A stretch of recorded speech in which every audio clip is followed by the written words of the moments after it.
بعد سلام مجدد خدمت همه شما خوبان و سروران. در برنامه گذشته به همراه شما عزیزان سوره مبارکه کهف رو آغاز کردیم. سوره‌ای که در اون الله متعال به موضوعات بسیار مهمی اشاره می‌فرماید. داستان‌های مهمی در این سوره برای ما و شما ذکر شده. 5 داستان بسیار مهم که هر کدوم برای ما درس ها و عبرت ها دارند. سوره کهف با عنوان کهف یعنی یک غار وسیع، غاری که وسعت داره. غار اگر کوچک باشه در عربی بهش همون کلمه غاری که خودمون در فارسی استفاده میکنیم اطلاق میشه، و اگر وسعت داشته باشه تعبیر کهف برای او استفاده میشه که جمعش کهوف هست. سوره کهف، سوره‌ای که الله متعال در آغاز بعد از حمد و ثنای خودش اشاره فرمود به نعمت نزول قرآن کریم بر عبدش و پیامبرش رسول الله صلی الله علیه و سلم، کتابی که در او هیچ گونه کجی و کاستی نیست. تو الله متعال به طریق از طریق کتابش و به وسیله رسولش علیه السلام انسانها رو بیم بده و بشارت بده. بشارت به بهشتی که جاودان است و اهل او در او برای ابد میمانند، و بترساند مخالفین و منکرین الله متعال رو، علل خصوص کسانی که بر این باور بودند که الله متعال برای خود فرزندی برگزیده است، کلامی که هیچ پشتوانه علمی نداشت و ندارد و جز بهتان چیز دیگری نبود. الله متعال در ادامه اشاره فرمود به حکمت خلقت آسمان ها و زمین و جمال و زینتی که در آنهاست، و این که الله متعال اینها رو آفریده تا انسان ها رو آزمایش بکنه که کدام یک بهتر عمل میکنن. برای اینکه این نمونه های ذکر شده باشه در بهتر عمل کردن به دستورات الله متعال با وجود زینت ها و نعمت ها، الله متعال برای ما داستانی آغاز فرمود که وجه تسمیه این سوره است. داستان اصحاب کهف، یاران غار، جوانانی که الله متعال اشاره فرمود و تاکید فرمود دوبار کنها جوانانی بودن، انهم فتیتون اذ اول فتیتو، با دو تعبیر. اینها جوانانی بودن که به خاطر الله متعال و فرار از ظلم قومشون، چون نمیخواستن که از توحید دست بردارن، ناز و نعمت و زینت دنیا رو ترک گفتن و فراموش نکردن که این دنیا محل آزمایش است و پناه بردن به غاری، به کهف، اصحاب کهف. الله متعال این حکایت رو در آیه 9 اشاره فرمود که آیا گمان میکنید که داستان اصحاب کهف برای من الله با عظمت خیلی عجیب است؟ آیا اصحاب کهف یکی از نشانه های عجیب است؟ برای ما عجیب است، اما برای الله متعال هیچ عجیب نیست. قدرت الله متعال خیلی عظیمتر از آن چیزی است که ما فکر میکنیم. الله متعال به ما اشاره فرمود که اینها ایمان آوردن و گفتن جز الله متعال کسی رو فرا نمیخوانیم، و به خاطر اعتقاد و باورشون مجبور شدن که قومی که اونها رو مجبور میکرد به شرک ترک بکنن و به غاری پناه ببرن، و این شد که اونها به غاری پناه بردن. حکایت رو تا اینجا به همراه شما عزیزان در آیه 16 پیش رفتیم و از اینجا به بعد ادامه خواهیم داد. در آیه 16 این گونه خواندیم که الله متعال فرمود اعوذ بالله من الشیطان الرجیم و اذ اعتزلتموهم وما یعبدون الا الله فأووا الی الکهف. و اون هنگامی که پس حالا که اعتزال میجویید، دوری میجویید، کناره میگیرید ای یاران ما. این گفتگوی اصحاب کهف با هم دیگه هست قبل از اینکه خارج بشن به سمت کهف و تصمیم داشتن قوم رو ترک کنن. حالا که از قوم جدا میشید و ما یعبدون الا الله، و آنچه که میپرستند این قوم به جز الله، چون اونها به همراه الله غیر الله رو هم به فریاد میخواندن و میپرستیدن. فأووا الی الکهف، پس پناه ببرید. فأووا صیغه امر هست، ف یعنی پس، فأووا از پناه بردن آمده، مأوا هم از همین مصدر گرفته میشه. الی الکهف، به سوی یک غاری. غالبا اینها غاری رو در نزدیکی خود سراغ داشتن و اونجا پناه بردن. ینشر لکم ربکم من رحمته، الله متعال برای شما میگستراند، ینشر منتشر میسازد، لکم برای شما، ربکم پروردگارتون، من رحمته از رحمت خود، و یحیی آماده میکند، لکم برای شما، من امرکم از این امری که در او هستید، مرفقا جایی که آسودگی داشته باشید، رفق سراغ شما بیاد. حکایت عجیبی است. جوانانی در دین مسیح علیه السلام، یعنی چند صد سال قبل از رسول صلی الله علیه و سلم، ایمان دارن به وحدانیت الله متعال، اما قومشون، اما پادشاه ظالمی کنجاست، اونها رو مجبور میکنه به شرک و کفر و اینها نمیپذیرن. خیلی از اینها، از این تعداد، جزء درباریانن، در قصر زندگی میکنن، قصر رو ترک میکنن، میخوان برن به یک غار، از قصری میخوان برن به غاری. به خاطر چی؟ به خاطر اینکه در این قصر نمیتونن عبادت کنن، اما در این غار کسی مانع اونها نیست. قصر رو ترک میکنن، به غار میرن به خاطر حفظ دینشون. این درس بزرگی است برای کسانی که دینشون رو به بهای ناچیز دنیا میفروشن، از کشورهای، شهرهای، آبادیهایی که میتونن در اون عبادت بکنن، دین الله رو اجرا بکنن، ولو اینکه اونجا هنوز سختگیری هایی هم باشه، ولو اینکه اونجا اسلام هم 100% اجرا نشه، اما آزادی هایی در دینشون دارن، میرن به جایی که نمیتونن، میرن به جایی که به اونها کسی اجازه نمیده تا دینشون رو به راحتی انجام بدن. چرا؟ اونجا آسایش هست، اونجا رفاه هست، اونجا آزادی هست. این تعابیری که استفاده میکنن، شعارهای دهان پر کن و پر زرق و برق.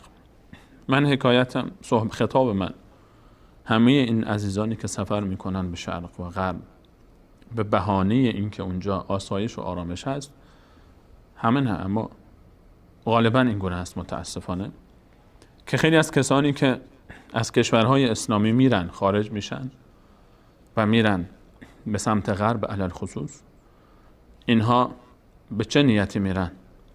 چرا میرن؟ چرا؟ اینها اصحاب کهف قصر رو ترک کردن، دارن میرن به غار. به خاطر چی؟ به خاطر دینشون. عده‌ای میرن به سمت قصرها. چرا؟ اونجا چه خبره؟ دینشون را آزادترن، بهتر میتونن عبادت کنن. آیا اونجا بهتر میتونن فرزندانشون رو تربیت کنن؟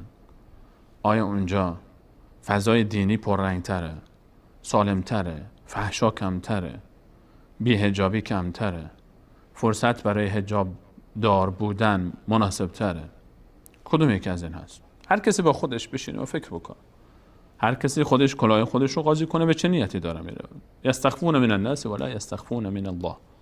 شاید از مردم بشه پنهان کرد، اما از الله تعالی نمیشه پنهان کرد که من مسلمان، بچه مسلمان، به چه نیتی دارم میرم. دست زن و بچه رو بگیر و ببر، بعد از چند سال تنها برگرد، یا بعد از چند سال بگو من دیگه نمیتونم کنترل کنم دخترم رو، پسرم رو، چون قانون اون کشور به من اجازه نمیده، چون اون آزادی داره، خودش انتخاب کرده، چون چرا و زیرا و این دلیل و اون دلیل. و دیگه چیکار میخوای بکنی؟ بعد بگو که من وظیفه‌مو انجام دادم، نشد. بعد دلیل بیار که پسر نوح هم قبول نکرد. نه، نوح علیه السلام پسرشو نبرد در دارالکفر، همون محل زندگیش بود، تلاشش رو هم کرد، اما با دست خودشون رو بر نداشت ببره در جایی که هیچ اجازه نمیدادن دیندار بشه. درس ها زیاد است از این آیات، اما من فقط سعی میکنم اشاره بکنیم به برخی از اونها. اصحاب کهف قصر رو ترک کردن رفتن به غار، قصر رو ترک کردن رفتن به غار و اونجا چی گفتن؟ ینشر لکم ربکم من رحمته.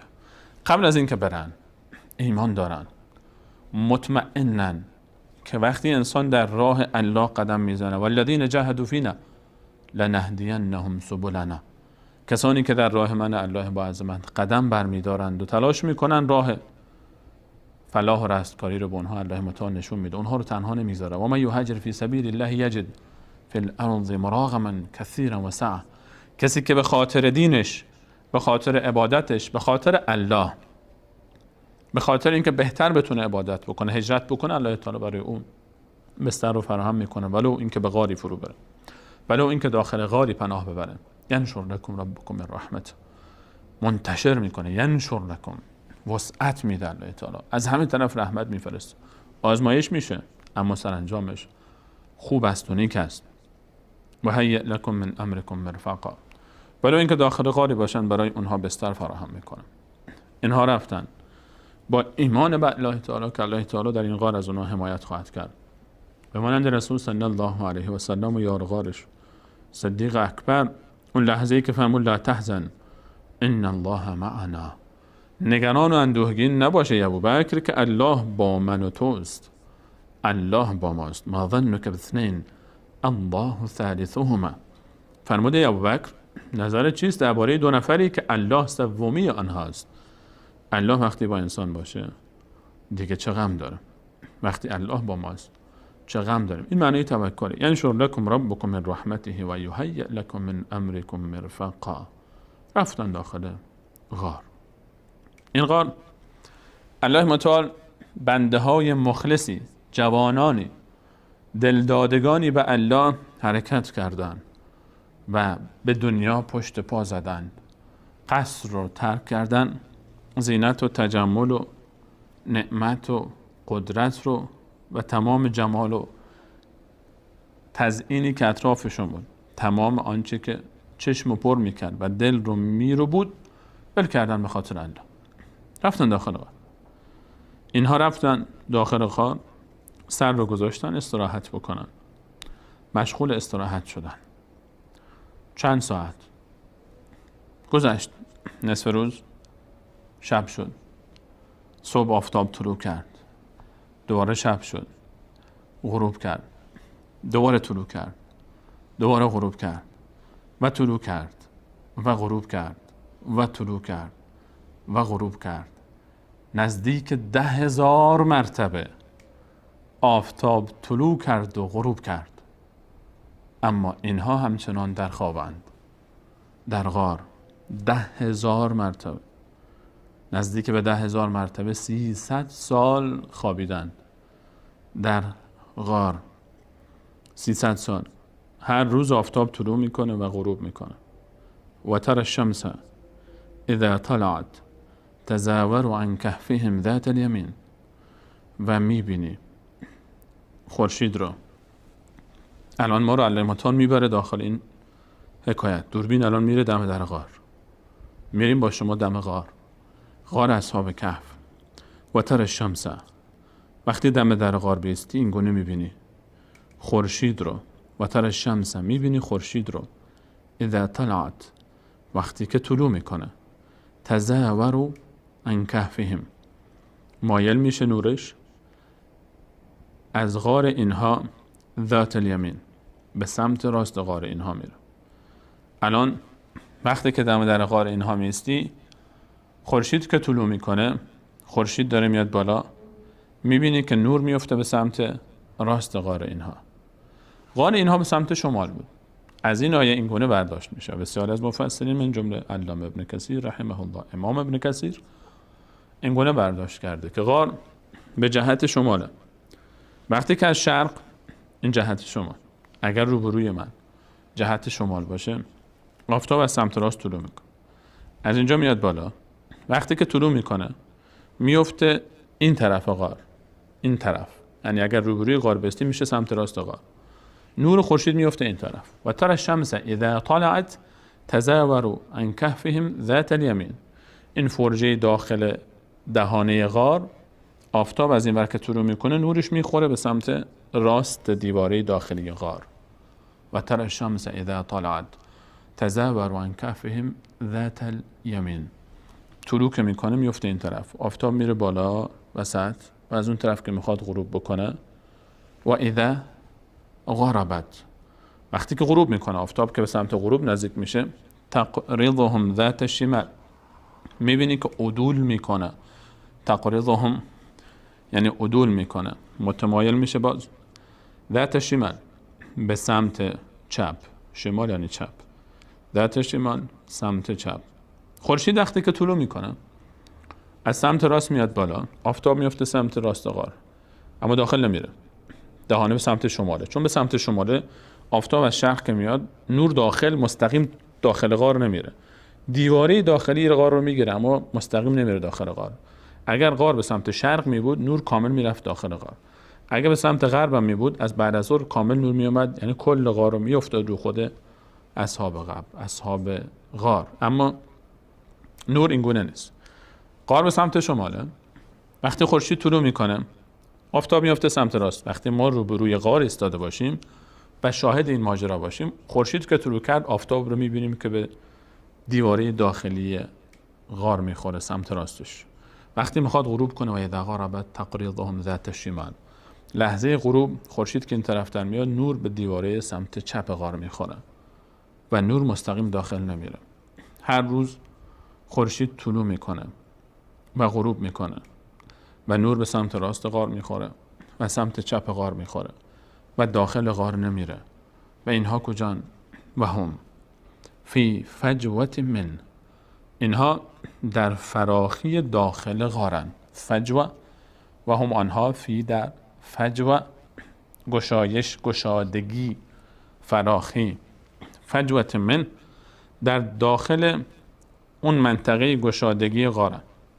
گفتیم کهف یک غار واسع میگن، این غار اینها مقداری وسعت داره و اینها داخل غارن. خورشید مستقیم به اینها نمیخوره، از سمت راست که میاد میره این طرف و از سمت چپ که میاد میره این طرف و اینها داخل غارن. نور مستقیم به اینها نمیخوره و هر روز که آفتاب طلوع میکنه و یا غروب میکنه این حکایت تکرار میشه و اونها در سایه همیشگی در داخل گشادگی داخل غار، فراخی داخل غار، اینها در استراحتند و خوابند. ذلک من آیات الله، این یکی از معجزات الله تعالی است. ذلک من آیات الله، این از نشانه های عظمت الله تعالی است. این حکایت، اینها خوابیدن، خوابشون خیلی طولانیه، حکایت ادامه داره. ما الان دم داریم، الله متعال برای ما توصیف میکنه که چگونه اتفاق میفته. الله متعال برای ما این غار رو داره وصف میکنه. از قصر پادشاه هیچ خبری نداریم، اون قصر رو برای ما توصیف نکرد چون مهم نیست، چون اونجا دین نبود، چون اونجا عبادت نبود. نه تنها از قصر اینها، از قصر فرعون هم هیچ خبری ما نداریم. در هیچ جای قرآن الله متعال قصر فرعون رو برای ما معرفی نکرد. از قصر هامان و نمرود هم در هیچ جای قرآن ذکری نیست چون اونها مهم نبودن. اما از غار در شب هجرت رسول صلی الله علیه و سلم صحبت میکنه. اما از غاری که اصحاب کهف در او بودن برای ما سخن میگه الله متعال، توصیف میکنه برای ما. این صحنه رو زیباست، دیدنیه. این تصویر باید تا قیام قیامت برای انسانها الگو باشه، بعد یاد بگیرن. وقتی به خاطر الله به منطقه پناه میبرن اونجا ماندگار میشه و اونجا رو الله متعال دوست داره و الله متعال اونها رو حفظ میکنه. در دل صخره کوهی هم که باشن قوانین عالم رو تغییر میده به خاطر اینکه اینها رو حفظ بکنه. چقدر بندگان الله، اولیای الله برای او عزیزند. وقتی که قانونهای زمین رو عوض میکنه به خاطر بندگانی که اونها رو دوست داره، به خاطر چند جوانی که در کائنات در برابر کره زمین هم شاید ذره‌ای حساب نمیشن، اما نزد الله تعالی بسیار عظیمند. و ترى الشمس اذا طلعت تزاور عن كهفهم ذات اليمين و اذا غربت تقرضهم ذات الشمال و هم فی فجوة من ذلك من آیات الله. این عظمت الله تعالی است و معجزه الله تعالی. و الله تعالی هر کسی رو که دوست داشته باشه، هر کسی رو که هدایت بکنه این گونه است. من یهدی الله فهو المهتدی. هر کسی رو که الله متعال هدایت میکنه پس او هدایت شده است. و من یضلل، اما هر کسی رو که الله متعال هدایت نکنه و گمراه بسازه، هر کسی که الله متعال در او استعداد هدایت ببینه، رغبت و تمایل ببینه، او رو هدایت میکنه، و هر کسی که در او تمایلی به هدایت نبینه او رو رها میکنه و او گمراه میشه و گمراه میکنه او رو. و من یضلل، اما کسی که گمراه شد فلن تجد له، پس هرگز نخواهی یافت برای او ولیا دوست و یاوری، مرشدا که او رو ارشاد بکنه، که او رو راهنمایی بکنه، مرشدی پیدا نخواهید کرد برای او. و من یضلل فلن تجد له ولیا مرشدا. کسی که الله متعال اراده هدایت او رو نداره، چون نمیخواد خود بنده، هیچ کسی نمیتونه او رو هدایت بکنه. انک لا تهدی من احببت ولکن الله یهدی من یشاء. تو نمیتونی که هر کسی رو که بخوای هدایت بکنی، الله متعال که هر کسی رو که بخواد هدایت میکنه. این سعادت به زور بازو نیست، این سعادت به حسب و نسب نیست، به ثروت و قدرت و علم نیست. این توفیق الله تعالی است که بندگانش عطا میکنه. ذلک فضل الله یؤتیه من یشاء. اما بنده در وجود خودش صفاتی رو ایجاد میکنه، انابت داره، حب به حق داره، علاقه داره به پروردگارش و این توفیق در او ایجاد میشه، الله تعالی او رو مستعد میکنه. اما اگر این گونه نبود، فلن تجد له ولیا مرشدا، برای او نخواهی یافت هیچ کسی رو که او رو دوست بگیره و او رو ارشاد بکنه. فلن تجد له ولیا مرشدا، پس برای او انسان هیچ دوست و راهنمایی وجود نخواهد داشت. این قانون الله تعالی است. هر کسی رو که الله تعالی هدایت بکنه او رو اکرام میکنه، او رو دوست میگیره، او رو نگه میداره، از او حمایت میکنه، ولی اوست و مرشد اوست، دوست اوست و راهنمای اوست. اما کسی که الله رو نداره، نه دوستی داره نه راهنمایی داره.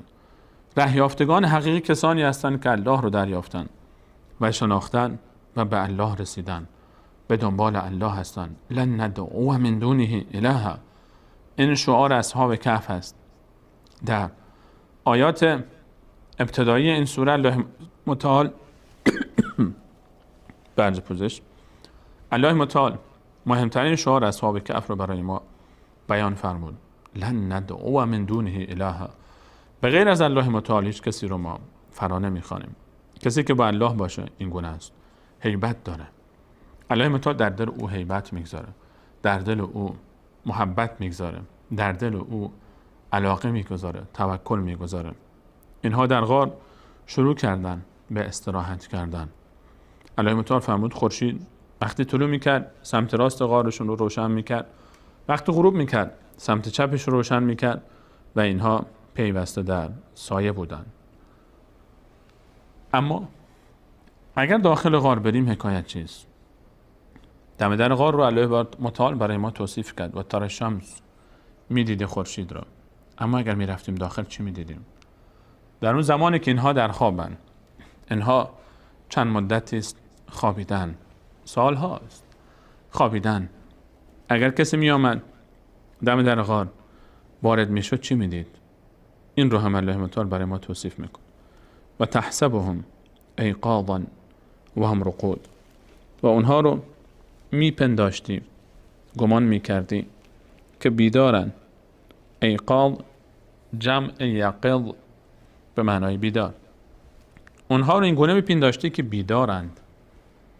و هم رقود، در حالی که اونها در خواب بودن.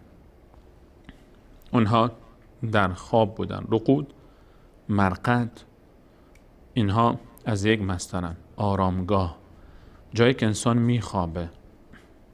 از رقد گرفته میشه. مرقد هم به این خاطر میگیم مرقد فلانی چون اونجا خوابیده و مرده، استراحت میکنه به اصطلاح.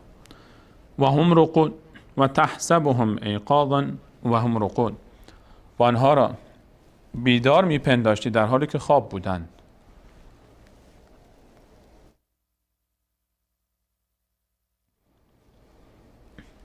ایقاظا و هم رقود، فکر میکردی که خوابن، فکر میکردی که بیدارن در حالی که خواب بودن. برخی از مفسرین اینجا اشاره فرمودند که تحسبهم ایقاظا و هم رقود، اونها رو بیدار میپنداشتی در حالی که خواب بودن. به این علت بود که اونها در هنگام خواب چشمهای اونها باز بود، گوشهای اونها نمیشنوید اما چشمهای اونها باز بود. و تحسبهم ایقاظا و هم رقود، الله متعال بهتر میدانه که به چه حکمتی چشمهای اونها رو باز گذاشته بود ولی نمیدیدن. و تحسبهم ایقاظا و هم رقود، چشمهای اونها باز بود در حالی که در حال استراحت و خوابن. و نقلبهم ذات الیمین و ذات الشمال، و من الله با عظمت اونها رو عوض میکردم، تغییر میدادم، جابجا میکردم. قلب یعنی جابجایی. و نقلبهم، من الله با عظمت اونها رو جابجا میکردم، ذات الیمین به پهلوی راست و ذات شمال و به پهلوی چپ، به سمت راست و چپشون جابجا میشدن. خوابن داخل غار، در سایه، در فراخی داخل غار، و در طول این 10,000 روز از سمت راست به سمت چپ، از پهلوی راست به پهلوی چپ و از پهلوی چپ به پهلوی راست هی عوض میشن در طول شبانه روز. میانگین حرکت انسان ها در خواب حداقل اگر 12 ساعت بخوابن مستمر 30 تا 40 مرتبه تغییر داره، فقط از این پهلو به این پهلو، از این پهلو به این پهلو. و این یکی از معجزات الله تعالی است برای اصحاب کهف. انسان اگر بیش از چند ساعت به یک پهلوی خودش در یک سمت راست یا چپ بخوابه، وزن بدن بر اسکلت بدن میفته و اسکلت بر اون عضلاتی که به اون سمت خوابیده فشار میاره و این عضلات کل وزن بدن رو تحمل میکنن و رگهایی که در این عضلات وجود داره، اگر این رگها جهت خواب انسان عوض نشه، پهلوش عوض نشه، فشاری که بر این رگها میاد بعد از چندین ساعت سبب میشه تا این رگها پاره بشن و تحمل نمیکنن و خود به خود این بدن انسان از پهلوی راست یا چپش اگر 1-2 روز بگذره دچار مشکلات اساسی میشه و اگر امتداد پیدا بکنه چه بسا که به مرگ منتهی میشه و به پوسیدن بدن انسان. اگر قرار بود 400-300 سال اینها به یک پهلو بخوابن، این مشکلات زیاد میشه. حتی در خواب هم الله متعال مراقب این هست، از این پهلو و نقلبهم ذات الیمین و ذات الشمال. حکمت ها داره الله، پهلو به پهلو میکنه اینها رو. چند ساعتی به پهلوی راست خوابیدن، دوباره دستور میرسه که پهلو رو عوض کنید، پهلوش عوض میشه، خود به خود خودشون پهلوشون عوض میکنن. در خواب هم اگر انسان با الله باشه، حتی خوابش هم، حرکات خوابش هم زیر نظر الله است. نفرمود به پشت و رو، اشاره فرمود به پهلوی راست و پهلوی چپ، نفرمود علی ظهورهم و علی صدورهم، یعنی به شکم یا به کمر خوابیدن، چون بهترین حالت خوابیدن به پهلوست، پهلوی راست و یا پهلوی چپ. به پشت و یا روی شکم خوابیدن مناسب نیست. الله متعال اینها رو فقط به پهلوها عوض میکنه. داخل غار اگر کسی وارد بشه و تحسبهم ایقاظا و هم رقود، فکر میکنه که بیدارن اما خوابن. و نقلبهم ذات الیمین، حرکت هم دارن از پهلوی راست به پهلوی چپ. یک صحنه دیگه هم میبینی، اگر وارد بشی داخل این غار، اینها رو که وقتی حرکت میکنن میبینی دم در اینها آخر غارن. شاید اول نگاهت به اینها بیفته اما این طرفتر وقتی که نگاه میکنی یک چیز دیگه هم میبینی. یک حیوان اینجا میبینی، یک حیوان وفادار. و کلبهم باسط ذراعیه بالوصید، سگشان. و کلبهم، سگ اینها رو هم میبینی داخل این غار. باسطون، که بست داده، که دراز کرده. ذراعیه، دوتا دستاش رو، ساق دستش رو، دستهاش رو، ساقهای دستهاش رو دراز کرده. بالوصید، در دهانه غار. وصید اصلش به حیات خونه اطلاق میشه، به دم در غار هم اطلاق میشه. اینجا مراد اون قسمت آغازین و دهانه غار هست. دم در غار میبینی که سگشون هم اینجاست، دوتا دستشو دراز کرده. سگ ها وقت استراحت میکنن غالبا دوتا دستشون رو دراز میکنن، نگهبان با وفای اینها. و کلبهم باسط ذراعیه بالوصید. الله مطال سگشون رو هم برای ما توصیف میکنه، یک حیوان رو. عجیبه حکایت. از این غار صحبت میشه، از چگونگی غار صحبت میشه، از افراد این غار و چگونگی هیئت افراد این غار، حتی حیوانی که داخل این غار صحبت میشه. اما از اون قصر هیچ صحبتی نشد. اما از پادشاهی که اینها از دست او فرار کردن، اون ظالم، هیچ صحبتی نیست. از پادشاه خبری نیست، از نیروهای ظالم خبری نیست، از اون ثروتمندا و فرمانده ها خبری نیست. از این سگ حکایت ذکر میشه، اینجا هم ذکر میشه، جلوتر هم باز دوباره ذکرش میاد. و کلبهم باسط ذراعیه بالوصید. حتی هیئت این سگ هم ذکر میشه، چرا که این با انسانهای صالح نشسته. همنشین تو به باید تا تو را عقل و دین بیفزاید.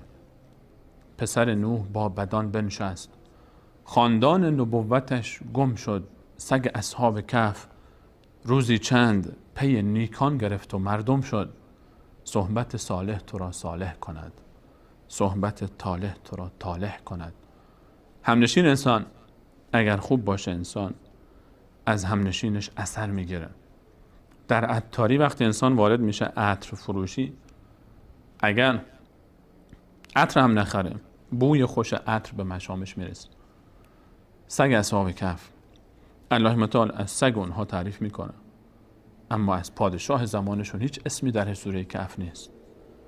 از پادشاهشون ذکر نمیکنه، چون مهم نیست، بی ارزشتر از این بوده که ذکر بشه. اما سگشون ارزش داشته. همراهی با صالحان. انسان حتی اگر در پایین ترین درجات هم باشه، هر چقدر انسان بدی باشه، هر چقدر این انسان نامناسبی باشه، اما مشارکت با اهل خیر، نشستن با انسانهای صالح، کسانی که اهل دینن، اهل تقوا هستن، کسانی که اهل خیرن، با علما، با خادمان دین هم مجلس شدن، هم نفس شدن، هم راه و هم دم شدن، بهش خیر میرسونه. در روز قیامت الله متعال در بهشت برین، وقتی بهشتیان وارد بهشت میشن، ندا میدن بهشتیان که بار الله، من رفیقی داشتم، هرچی میگردم در بهشت نمییابمش، پیداش نمیکنم، کجاست؟ ندا میاد که انه فی النار، اون در دوزخه، اون عملش خوب نبوده. این بهشتی از الله متعال میخواد که بار الله، من عیش و سعادت و خوشبختی و فرحت من در بهشت کامل نخواهد شد تا اون دوست من به پیش من بازگرده و به من کمک کنه و بیاد شادی من رو کامل کنه. در انتخاب دوستمون خیلی دقت کنیم. با کی میگردیم؟ با کی آشنا هستیم؟ دوستی با صالحان، دوستی با اولیای الله متعال، اون چیزی که ما در ظاهر از اونها صلاح میبینیم به درد ما خواهد خورد، حتی بعد از مرگ، حتی در قیامت به درد ما میخوره. دوستی با صالحان. و کلبهم باسط ذراعیه بالوصید. سگ اونها دم در، دستهاش رو دراز کرده نشسته. لو اطلعت علیهم، این صحنه چنان هیبت داره که اگر میدیدی اونها رو، لو اطلعت علیهم، اگر مطلع میشدی از حالشون، اطلاع میافتی. لو اطلعت علیهم، مخاطب اولین آیه رسول الله صلی الله علیه و سلم، ای پیامبر من و ای مخاطب قرآن، هر کسی که این آیه رو میخونه، لو اطلعت علیهم، اگر تو بر اونها مطلع میشدی و میدیدی حالتشون رو، لولیت منهم، لا حتما، ولیت، روی میگرداندی، منهم، از آنها، حتما این کار رو میکرد. چرا؟ فرارن، فرار میکرد. ولا ملئت منهم، ولا لام برای تاکید، حتما، ملئت، پر میشدی، منهم، از اونها، رعبن، از ترس، پر ترس میشدی. قبل از اینکه پر ترس بشی اول فرار میکردی، لولیت منهم، اول فرار، رو میگرداندی، منهم فرارن، اول همین که اونها رو میدیدی از هیبت این صحنه، وقتی وارد غار اینها میشدی، اینها رو میدیدی با این شکل، با این سگ رو دم در غار میدیدی، لولیت، نمیتونستی تحمل بکنی این تصویر رو، نمیتونستی بیشتر از این فیلم رو مشاهده بکنی، این واقعیت رو نمیتونستی بیشتر از این تحمل بکنی و ببینی. خود به خود یک هیبت و رعبی اونجا بود. لولیت منهم، لو اطلعت علیهم، اگر رسول الله علیه الصلاة والسلام هم می بودن این حکایت براشون اتفاق می افتاد، چون اولین مخاطب این آیه رسول الله علیه الصلاة والسلام است. لو اطلعت علیهم، اگه اونها رو می دیدی، اطلاع می افتی بر اونها، لولیت منهم، اصلا اولین کاری که می کردی، لولیت منهم فرارن، رو می کردی، بر می گرداندی و فرار می کردی به تعبیر صحیحش، ولا ملئت منهم رعبا، دلت پر از ترس می شد که این چی بود خدایا، اینها کی بودن؟ نه که قیافه هاشون ترسناک باشه، نه که اینها موجودات عجیب غریبی بوده باشن، برای ما عجیب بوده باشن، انسانهای خوشنصیب، زیبارو، بسیار تر و تمیز، مرتب، نه ناخونهایشون بر اساس برخی از اون دروغهایی که گفته میشه، نه ناخونشون بلند شده بود، نه موی اونها بلند میشد، همون حالتی که خوابیده بودند تا همون لحظه‌ای که بیدار شدن بر همون حالت بودند. اما اگر میدیدی اونها رو میترسیدی، فرار میکردی. اول قبل از این که بترسی، خود به خود اولین کاری که میکردی فرار میکردی، چون انسان تا یه چیز ترسناک میبینه، اولین حرکتی که انجام میکنه قبل از این که فکر کنه ترسیده یا نترسیده، قبل از این که کلا بفهمه که ترسیده، فرار میکنه. بعد که فرار کرد وسط رو تازه میفهمه که ترسید. لولیت منهم فرارا ولملئت منهم رعبا. این هیبت رو الله متعال در دل اینها گذاشت، در دل کسانی که وارد غار می شدن. چه بسا کسانی رفتن، گشتن دنبالشون و خواستن پیداشون بکنن، اما نتونستن و فرار کردن. و الله متعال این هیبت رو گذاشت تا اینها رو حفظ بکنن.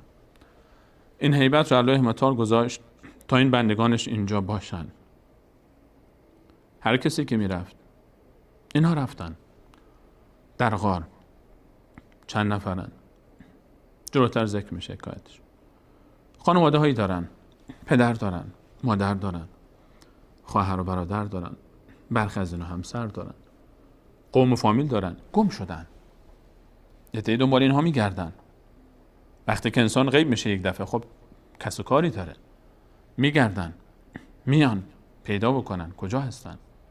1 روز، 2 روز، 1 ماه، 2 ماه، 6 ماه در و دیوار رو میچرخن.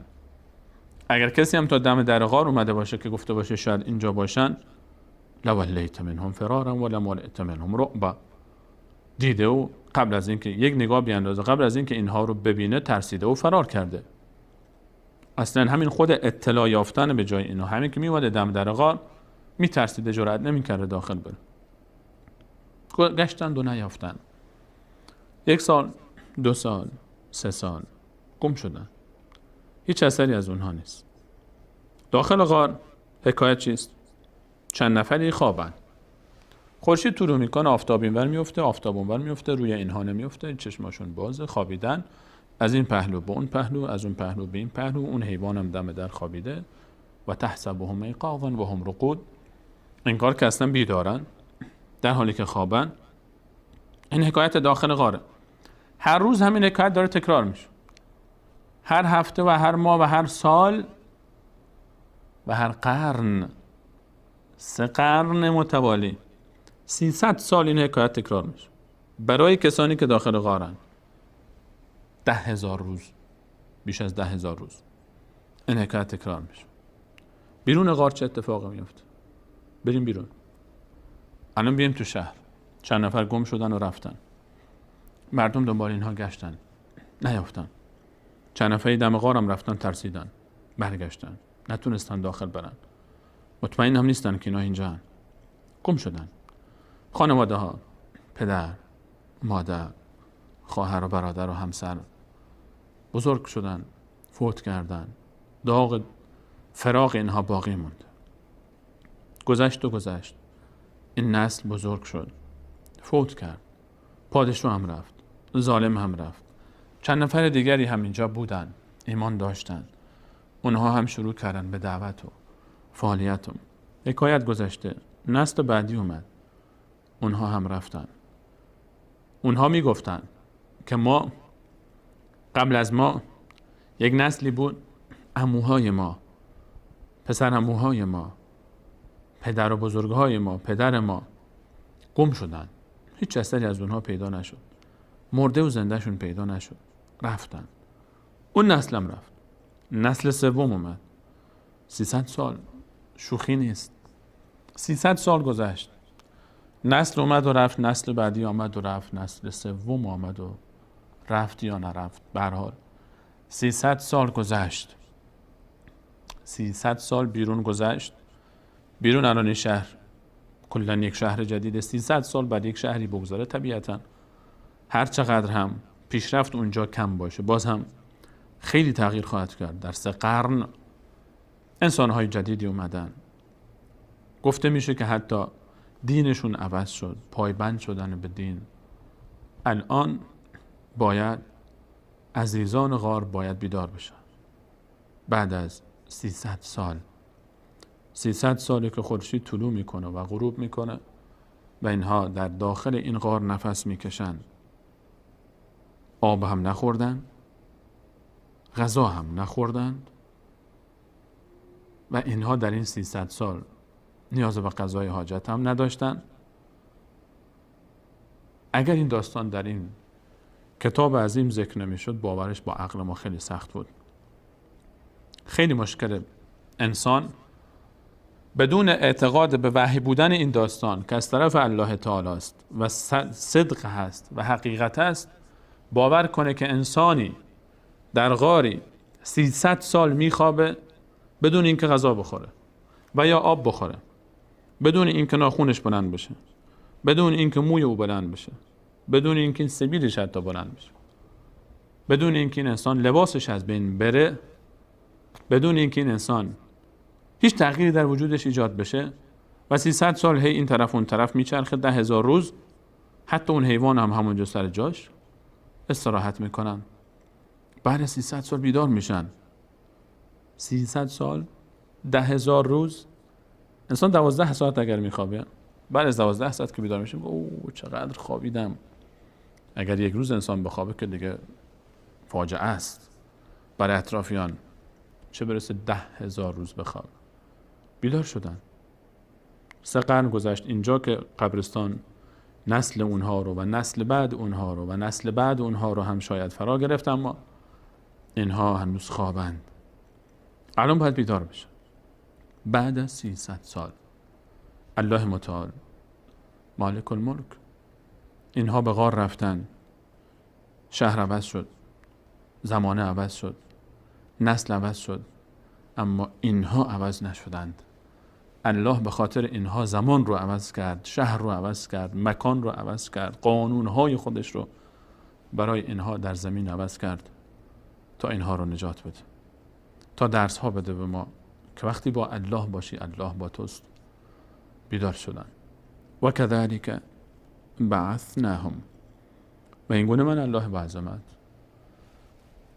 همان گونه که اینها رو 300 سال در خواب نگه داشتم بیدار شدن، بیدارشان کردم، برانگیختم آنها رو. بعثناهم لیتساءلوا بینهم، تا از یکدیگر بپرسن. شروع کردن به سوال کردن. الان بعد 300 سال بیدار شدن. اینا که نمیدونن 300 سال خوابیدن. شروع کردن به سوال کردن. قال قائل منهم، گفت قال قائل بر وزن فاعل، گوینده. قائل بر وزن فاعل یعنی گوینده.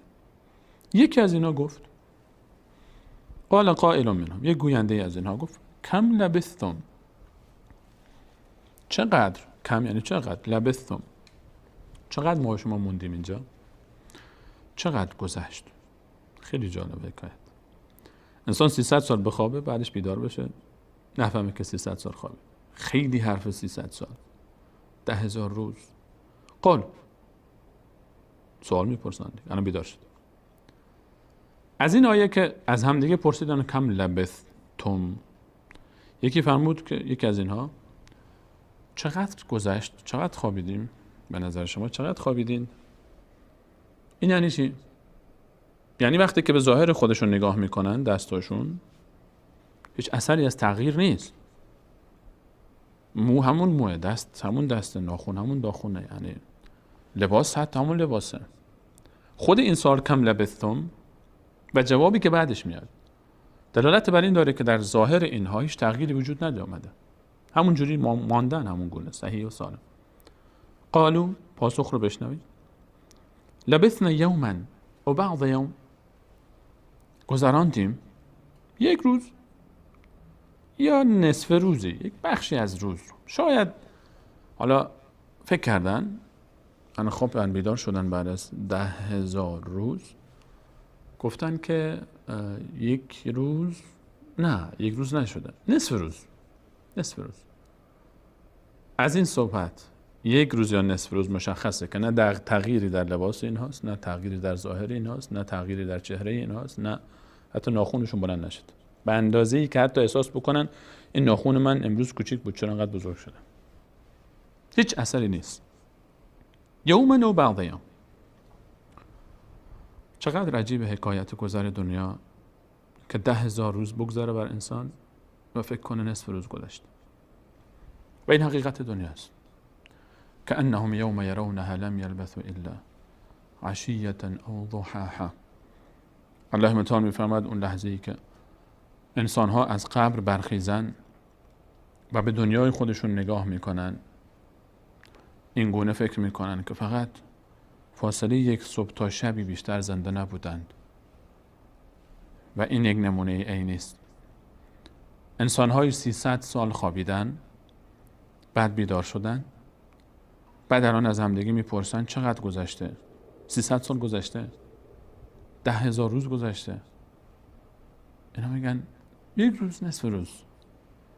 این حقیقت مدت زمان زندگی ما در دنیاست، یک روز یا نصف روز. حالا اینا که حداقل 300 سال گذشت بر اونا، بر ما که هنوز خیلی از ماها شاید کمتر در این قرنها کسی به 300 سال رسیده باشه. یومن و بعض یوم، یک روز یا نصف روز. حالا فعلا ادامه داره. گفتن قال، بعد از این گفتن ربکم، پروردگار شما اعلم بما لبثتم، پروردگار شما آگاه تر است با چقدر از شما گذراندیم.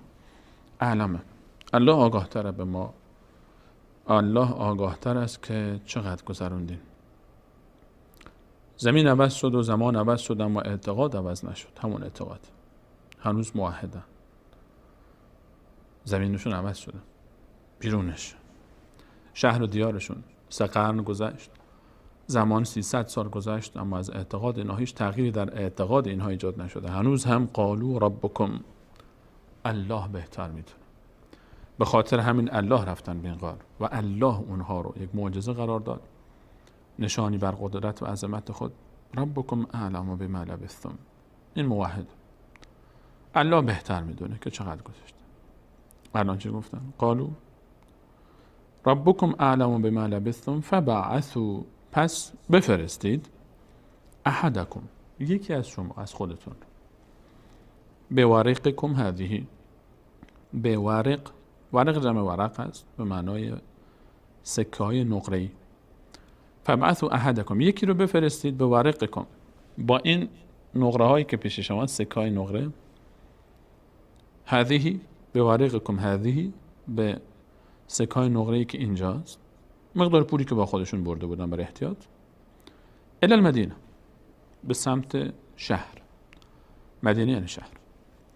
یکی رو بفرست، الان قراره که یکی بره مأموریت انجام بده. تصور اینها چیست؟ خب اینا فکر میکنن یک روز گذشته دیگه، دشمن بیرونه، پادشاه ظالم سر جاشه و همه اون دشمنانی که دوست نداشتن اینها رو ببینن همه هستن. باید یک نفر بره. گشنه شدیم. عجیبه که 300 سال اینها گرسنه نشدن. الان که بیدار شدن چند ساعتی شاید نگذاشته هنوز احساس گرسنگی کردن و معده بعد از 300 سال هنوز هم داره کار میکنه و هنوز هم از بین نرفت. و این خیلی عجیبه.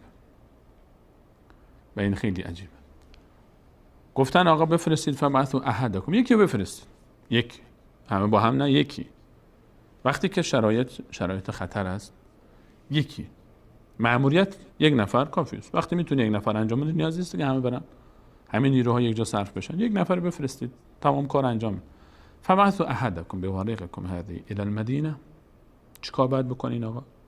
فلینظر، پس یعنی پس، این آقا با تاکید پس حتما، ینظر امره، لام برای امره، فلینظر پس نگاه کنین آقا، ایها ازکا، کدام یکی، اینها برمیگرده به مدینه، از افراد مدینه مراد است، ببینه که کدام یکی از کسانی که در شهر خرید و فروش غذا میفروشه، ایها ازکا طعاما، کدام یکی از اینها که در شهر هستن ازکا بهتر است، پاکتر، طعاما طعامش غذاش حلاله، ببینیم کدوم یکی از اینا غذاش حلال تره.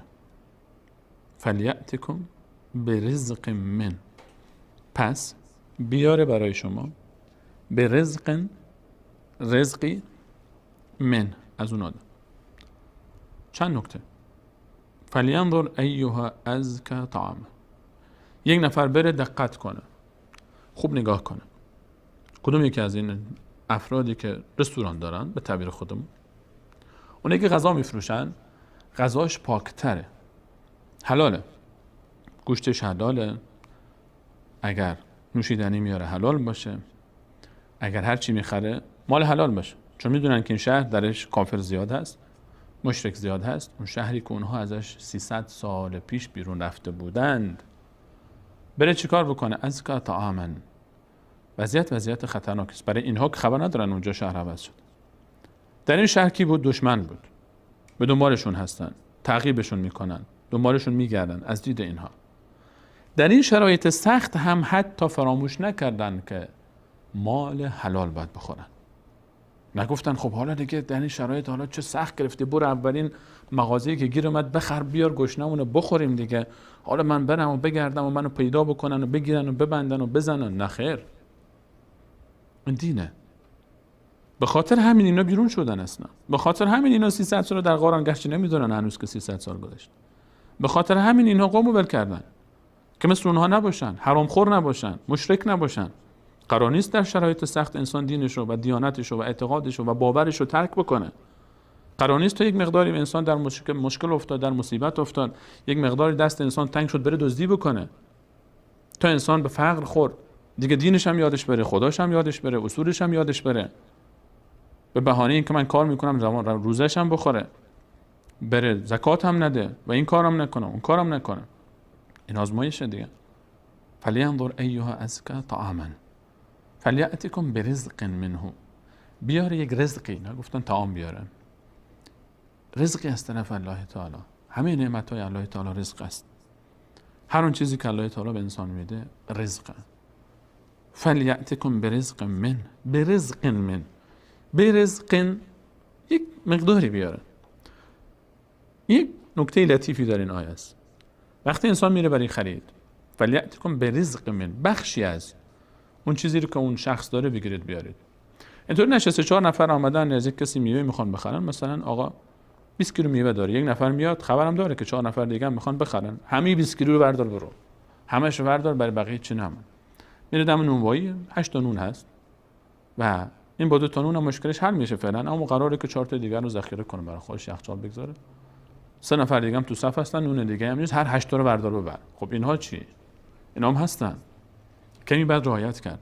یک کمی در تعاملمون، در اقتصادمون هم باید دقت بکنیم. لحظه لحظه زندگی اینها برای ما درس. فلیأتکم برزق من، همه اونا رو بر نداری هر چی گیرت اومد بیاری، یک مقداری که ما احتاج ما برطرف بشه. فلیأتکم برزق من ولیتلطف. این کلمه خیلی جالب، ولیتلطف. این کلمه ولیتلطف و از لطف گرفته شده، دقت کنه. ولیتلطف، این کلمه بیام دوربین وسط، چون این کلمه هم کلمه وسطیه. این کلمه رو جمهور مفسرین گفتن کلمه وسط قرآن. این دقیقاً کلمات قبل از این و بعد از این به تعداد کلمات و حروف این میشه وسط. و تی دو نقطه وسطش ولیت لطف، یک تی دو نقطه داره، یک تا. تی دو نقطه رو ولیت، این تی دو نقطه که بعد از یاست، این رو گفتن جمهور مفسرین که حرف وسط قرآن، یعنی این ت قبلش و ما بعدش از تعداد حروف برابر. البته من خودم نشمردم، نقل قول میکنم، اگر کسی این حوصله رو داره بیاد بشینه از اول حروف رو یکی یکی بشماره تا ما رو هم اگر به نتیجه رسید متأکد بکنه. اما جمهور مفسرین این رو ذکر کردن، اکثریت، که این کلمه وسط قرآن هست و حرف ت حرف وسط قرآن. ولیتلطف، اگر کسی رفت غذا بخره، اون کسی هم که میره غذا بخره بره غذای حلال بخره، مقداری غذا برداره بیاره. ولیتلطف، دقت بکنه، حواسش جمع بشه. ولا یشعرن بکم احدا، ولا یشعرن، و آگاه نکنه کسی رو، بکم، به شما، احدا، هیچ کسی رو خبر نکنه. بره غذا بگیره بیاره، بی سر و صدا نکنه، شروع نکنه، مردم خبر بشه. انهم ولا یشعرن بکم احدا، کسی رو خبر نکنید. خیلی از کارها در دعوت علل خصوص و فعالیت ها باید مخفیانه باشه. ولا یشعرن بکم احدا، خیلی جاها وقتی که یک حرکتی شروع میشه، مثل دعوت مخفیانه زمان رسول صلی الله علیه و سلم 3 سال اول زندگیشون، و خیلی جاها نیاز هست که انسان ولیتلطف رو یادش باشه، همیشه دقت بکنه، حواسش جمع باشه. ولا یشعرن بکم احدا، خبر نکنید دیگران رو، طوری نشه بهانه دست کسانی معاندینی ندیم که قلم به دست دارن یا میکروفون در دست دارن یا سلاح و میتونن ضربه بزنن به اطرافیان، اونها رو خبر نکنیم. خیلی جاها نیاز نیست که انسان علنی کار بکنه، میشه مخفیانه کار کرد، میشه پنهانی کار کرد. ولا یشعرن بکم احدا، این که از قانون هاست، کسی رو خبر نکنه. وقتی که انسان در شرایط مثل شرایط اینها قرار داره، این اصل مخفیانه کار کردن با هدفی مشخص و معین و با رعایت وضعیت موجود که انسان خودش رو و اطرافیانش رو محافظت بکنه. چرا؟ به خاطر اینکه انهم ان یظهروا علیکم، به این خاطر که اگر آنها بر شما دست یافتن، غالب شدن بر شما، یرجموکم یعنی شما رو رجم میکنن. رجم یعنی سنگسار میکنن.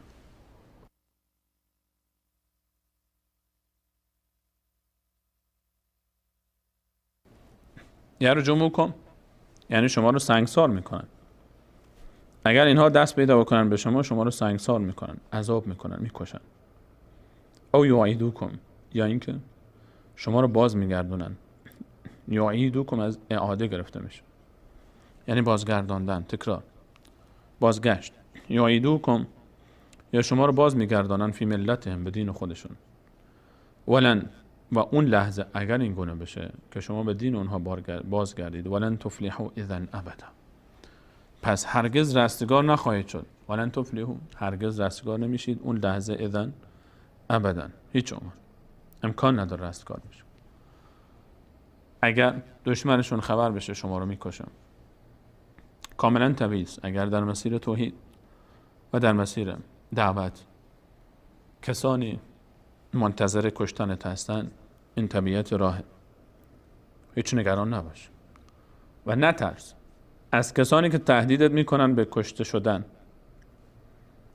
و این انتظار رو هم نداشته باش وقتی که در راه الله متعال و دعوت و توحید قدم میزنی هیچ مصیبتی سراغت نیاد، هیچ غم و غصه سراغت نیاد، مشکلی سراغت نیاد. مطمئن باش در راه توحید کسانی هستند که تشنه به خون تو هستند، که منتظر قطع کردن بدن تو هستند. این رو به یقین بدون. انهم ان یظهروا علیکم یرجموکم. اگر اینها بر شما دست پیدا کنن، این دشمنان، اینها هدفشون اینه. این طبیعت راه توحیده که مشرک و سران شرک بر نمیتابند توحید رو. اینها میخوان قطع کنن موحدین رو. از دیر وقت قبل از رسالت رسول صلی الله علیه و سلم، در رسالت عیسی علیه السلام، اینها پیروان عیسی علیه السلام، اصحاب کهف، مسلمانان زمانه خودشون، اونها هم میدونستن ان یظهروا علیکم یرجموکم، که دشمن اگر دست پیدا بکنه قطع میکنه. اما فلیقاتل فی سبیل الله الذین یشرون الحیاة الدنیا بالآخره. کسانی باید در راه الله تعالی بجنگن که زندگی دنیا رو به آخرت فروختن. باید باشن مردانی که جانشون رو به کف دست بگذارن و بیان فدا بکنن برای الله خودشون، مالک و رب خودشون، به خاطر اینکه این دعوت پیش بره و نترسن و الله اونها رو نصرت خواهد کرد. اگر شهید هم بشن، ان الله اشتری من المؤمنین انفسهم و اموالهم بان لهم الجنه.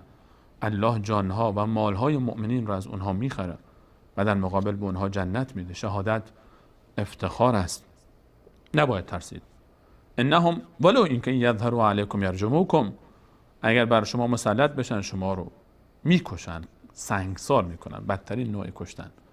او یعیدوکم فی ملت، یا میگن آقا بیا برگرد، یک اعترافنامه اینجوری دوربین با وایستا بگو آقا ما اشتباه کرده بودیم، ما رفته بودیم تو غار، آقا ببخشید ما رو گول زده بودن، ما نمیدونستیم، ما فریب خورده بودیم، ما پول داده بودن فلان و فلان، و به زور شکنجه و آمپول و قرص و اعترافنامه هم پخش کنن، بعدم دوباره باز یرجموک، بازم میکشن.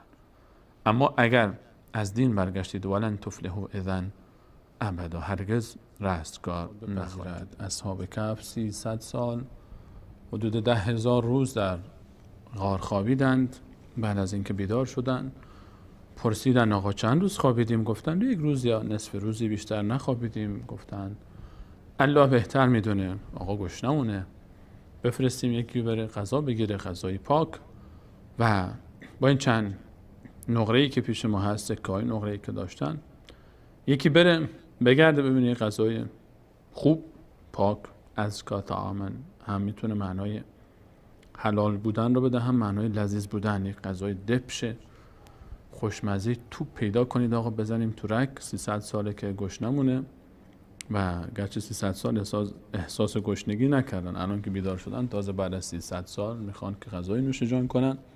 حواستون هم جمع باشه که این بچه بسیجی ها در دیوار رو گرفتن، و خلاصه حواستون رو خوب جمع کنید که کسی که میره ولیتلطف ولا یشعرن بکم احدا، و حواستون رو خوب جمع کنید وقتی میرید کسی خبر نشه، که اگه خبر بشه بعد میشه خلاصه کرد. یکی رفت، حالا تصور کنید که من شما جای این یکی باشه، از غار اومده بیرون و سگم بیدار شده دیگه، سگم یک دومی تکون میده و حرکت میکنه، میره بیرون، میاد بیرون. بعد از 10,000 روز این طرف نگاه میکنه، واویلا خدای این کجاست؟ مسیری که داره میره بالاخره پای کوه هم اگر درختی بوده 300 سال پیش یا نبوده، یک تفاوتایی از الان کم کم داره احساس میکنه. هرچی نزدیکتر میشه به شهر تعجبش بیشتر میشه، تا اینکه کم کم وارد شهر میشه. خدایا اینجا کجاست؟ این شهر که دیروز یا نهایتش امروز صبح، دیروز 1 روز، اونا گفتن 1 روز بیشتر نخوابیدیم، اینجا کجاست؟ این دیوارا، این شهر، این وسیله‌ای که داره میره میاد، اسبایی که داره میره و این سواری ها، شکل کالسکاهاشون، و داره نگاه میکنه رنگ و نمای شهر. خب اینا اهل شهر هن، اهل منطقه و قریه هن، همه چو مثل کف دست بلدن، اما الان تفاوت‌های عجیبی داره میبینه.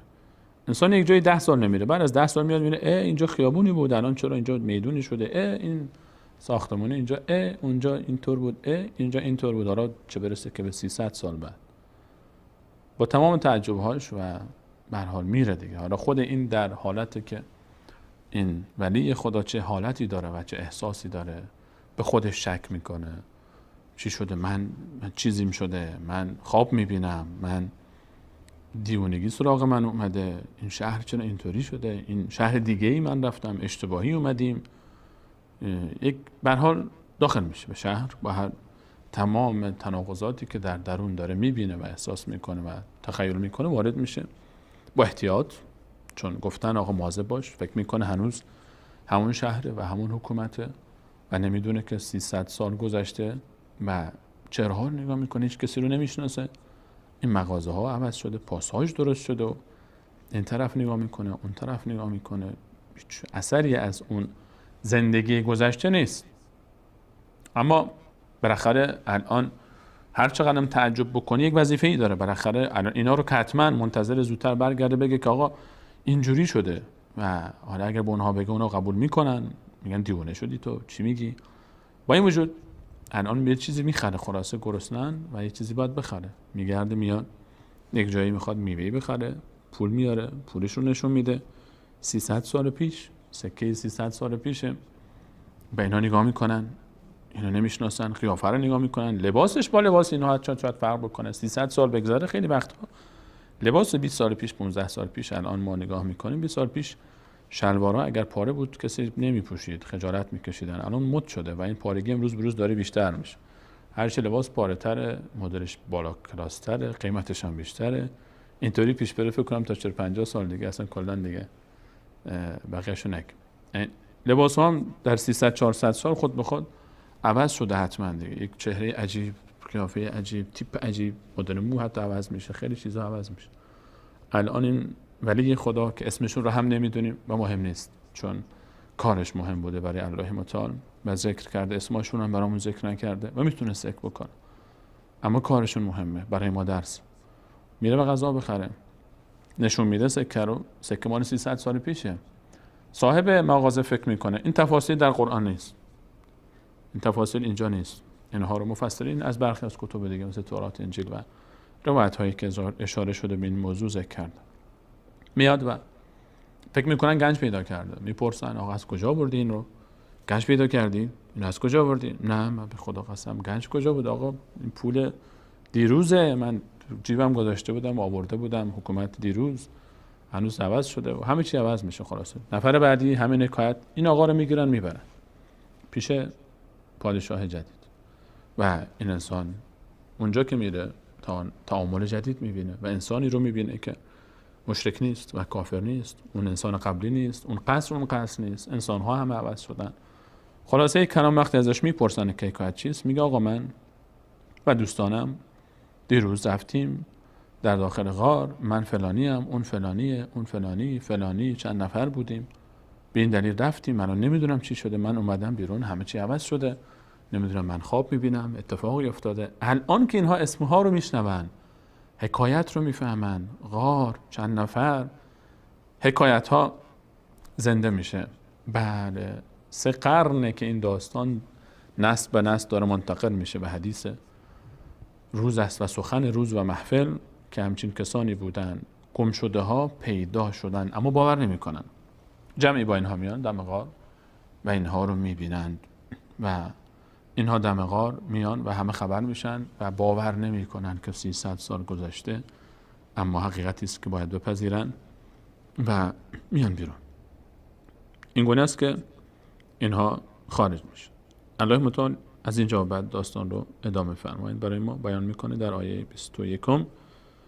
این گونه میخوانیم اعوذ بالله من الشیطان الرجیم و کذالک، و این گونه اعثرنا علیهم، من الله با عظمت برانگیختم اینها رو بر اون مردم شهر و دیار و قوم، لیعلموا، تا بدانند مردم، ان وعد الله حق، که همون وعده الله با عظمت حق و حقیقت است، و ان ساعت، و همان قیامت، از ساعت یعنی قیامت، اون لحظه‌ای که قیامت برپا میشه، و ان ساعت لا ریب فیها، قیامت هیچ شکی درش نیست، لا ریب شکی نیست، تردیدی نیست، فیها در او، اذ یتنازعون بینهم امرهم، اون لحظه که اینها نزاع میکردن بین خودشون درباره این امرشون. اختلافی در بین مردم این قوم بود درباره قیامت.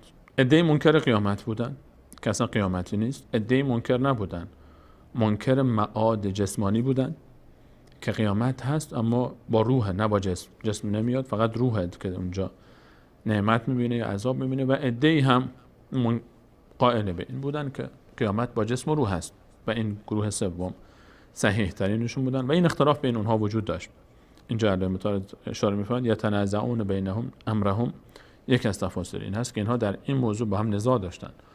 الله متعال این حکایت رو دلیلی قاطع قرار داد برای اینها تا یقین پیدا بکنن که ان وعد الله حق و ان الساعه لا ریب فیها، ان وعد الله حق و ان الساعه لا ریب فیها.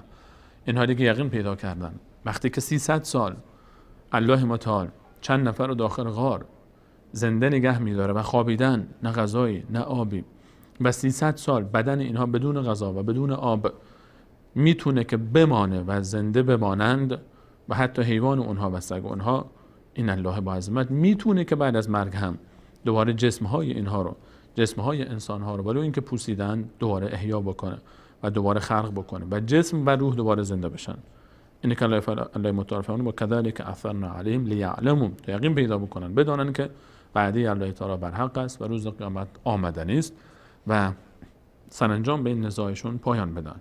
اینها آمدن، اینها از اونها اکرام کردن، اما بعد از این که اصحاب کهف متوجه شدن که این اتفاق افتاده و 300 سال گذشته، بله اینا در دید انسان‌های جدید که بیشتر باورمندن و یک نسل جدیده و به جایی رسیدن که الان همه اینها رو دوست دارن، تحمل نکردن این وضعیت جدید رو و زندگی برای اونها سخت بود در یک شهر جدید، در یک فضای جدید، با انسان‌های جدید و 300 سال در غار بودن. دوباره به غار رفتن و در غار از الله متعال خواستن که اونها رو مرگ بده و همونجا وفات کردن. این دفعه همه اونها در داخل غار فوت کردن و دیگه بیرون نشدن. قوم رفتن و دیدن که اینها وفات کردن این دفعه و الان روی این بحث ایجاد شد که چه کنند، اینها رو در داخل غار دفن کنن یا بیرون ببرن.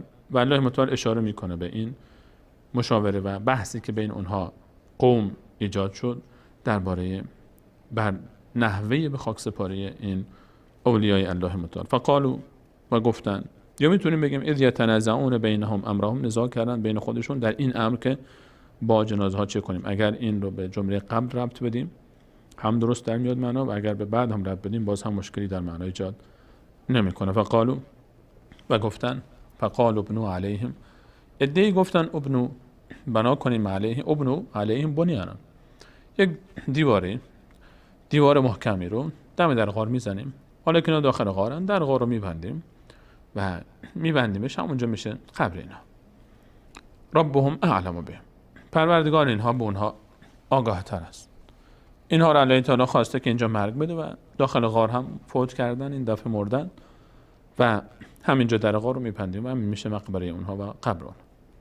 قال الذين غلبوا على امرهم، اما کسانی گفتن، کسانی که غلبه داشتن بر مجتمع و امر و حکم فرما بودن، کسانی که زورشون بیشتر بود، لنتخذن، حتما، قطعا و یقینا، با سه تاکید، لام تاکید اول و نون تاکید ثقیل با تشدیدش در آخر، حتما قطعا، لنتخذن، برمیگیریم علیهم، بر اینها، مسجدن، عبادتگاهی درست میکنیم، گنبد بارگاهی میزنیم، همینجا عبادتگاه باشه دیگه. آقا یک امامزاده درست میکنیم اینجا، بالاخره یک دم و دستگاهی هست و امامزاده درست میکنیم و پولی در میاریم و مردم به زیارت میان و ذریحی درست میکنیم و گنبد بارگاهی درست میکنیم و بازار دیگه، اینجا بازار میشه برای بودن. اون موقع هم از این دلال ها بودن. الله متعال اینجا اشاره میفرماید، نقل قول میفرماید، نقل قول دو گروه. گروهی گفتن ابنوا علیهم بنیانا، در رو میبندیم، در غار رو همینجا قبرشون. عده دیگری گفتن نخیر، اینجا به هر حال اینا غلو کردن، اینها اولیای خدا هستند و اینها باید حتما بر اینها عبادتگاهی ساخته بشه و باید اینطور بشه و اونطور بشه. این نقل قول است، نقل قول اونها، نه تایید کار اونها. نه تایید صحبت اونها. کسی نمیتونه حق نداره از این آیه استدلال بکنه برای جواز ساخت گنبد و بارگاه بر قبر اولیای الله متعال. چون الله متعال میفهمند قال الذین، کی گفتن این جمله رو که گفتن بسازیم بر اونها بارگاهی و عبادتگاهی؟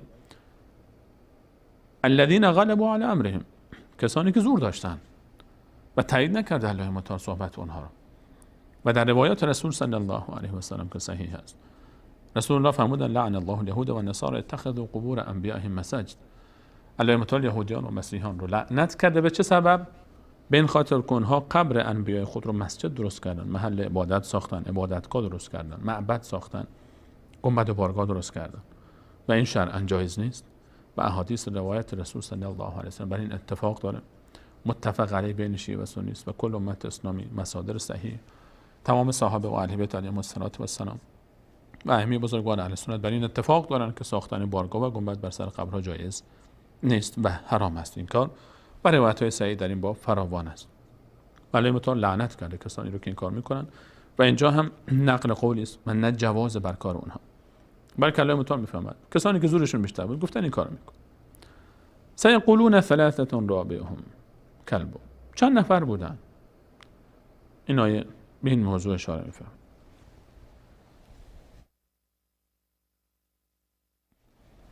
خواهند گفت سیقولون، پس برای آینده استفاده میشه. سین و سوف، کلمه سین و سوف، حرف سین و کلمه سوف وقتی که بر سر فعل مضارع میاد دلالت بر آینده داره.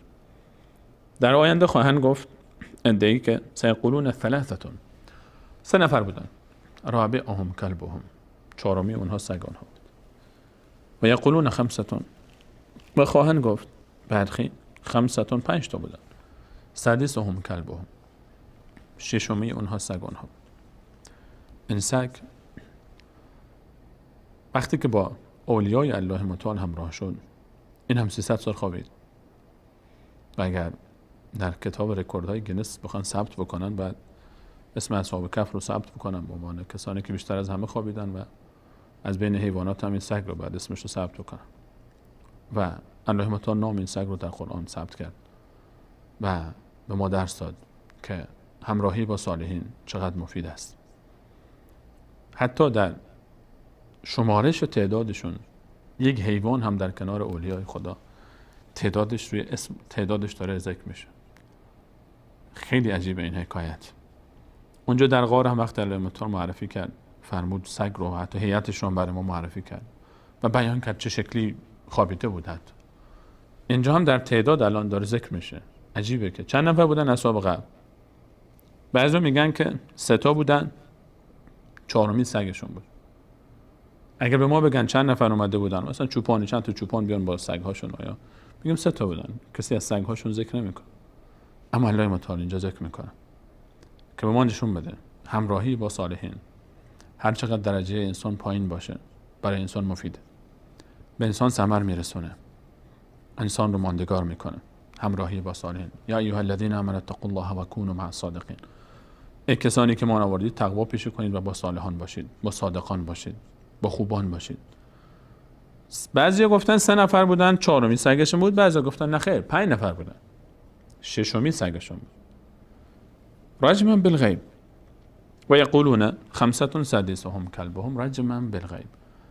این دو گروه که گفتن، بعضیا گفتن 3 تا بودن، چهارمی سگ بود، بعضیا گفتن نه 5 تا بودن، ششمی سگشون بود. اینها کلامشون بر اساس چی بود؟ رجما بالغیب. الله متعال میفهمد اینها یک تیری در تاریکی انداختن. رجما بالغیب، پرتاب کردن سنگی در تاریکی. غیب یعنی در چیزی که دیده نمیشه، یعنی یک حرفی بدون علم زدن، بی اساس. رجما بالغیب این همینطور یک حرفی گفتن، هیچ مبنای علمی نداره. پس این دو نظریه رد میشه خود به خود. الله متعال این دو قول رو رد میفرماد وقتی که فرمود رجما بالغیب، یعنی یک حرفی بدون علم. رجما بالغیب، تیری در تاریکی انداختن، بدون علم یک حرفی زدن. کسایی که گفتن 3 تا بودن، چهارمی سگشون بود، و کسانی که گفتن 5 تا بودن و ششمی سگشون بود. 3 تا قول اینجا درباره تعدادشون هست که 2 تا قول رد شد. گروه بعدی و یقولون، و میگویند کسانی 7 تا بودن، و ثامنهم کلبه، و هفتمی و هشتمی اونها سگشون. قل، بگو ای پیامبر، ربی اعلم بعدتهم، الله من آگاهتر است به تعداد اونها. ما یعلمهم الا قلیل، نمیداند تعداد اونها رو مگر تعداد اندکی، افراد اندکی. ما یعلمهم الا قلیل، نمیداند تعداد اونها رو مگر افراد اندکی. تا اینجا خب الان اگر سوال بشه خب چند تا بودن آخر؟ الله متعال فرمود مردم سه گروهن. عده میگن 3 تا بودن، چهارمی سگشون بود. عده میگن 5 تا بودن، ششمی سگشون بود. و یک عده میگن 7 تا بودن، هشتمی سگشون بود. دو قول اولو که گفتن 3 تا و چهارمی سگشون و 5 تا و ششمی سگشون فرمود رجما بالغیب، یک حرفی بدون علم. اما درباره قول سوم که 7 تا بودن و هشتمی سگشون چیز دیگری نفرمود و این قول صحیح تر است، یعنی تعدادشون 7 تا بودن و هشتمی سگشون و عده کمی و ما یعلمهم الا قلیل، عده اندکی از انسان ها میدانند. حضرت عبدالله بن عباس رضی الله عنهما مفسر بزرگ صحابه میفرمود من از جمله این عده اندکم، ما یعلمهم الا قلیل. الله فرمود تعداد اینها رو بجز اندکی نمیدانند بیشتر.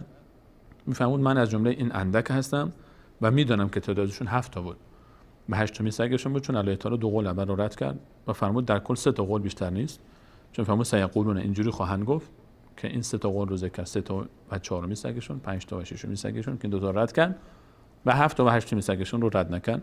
پس قول صحیح تر این است. اما در این آیه الله متعال باز هم میتونست بفرماید که 8 تا بودن، 7 تا بودن، هشتمی سگشون بود.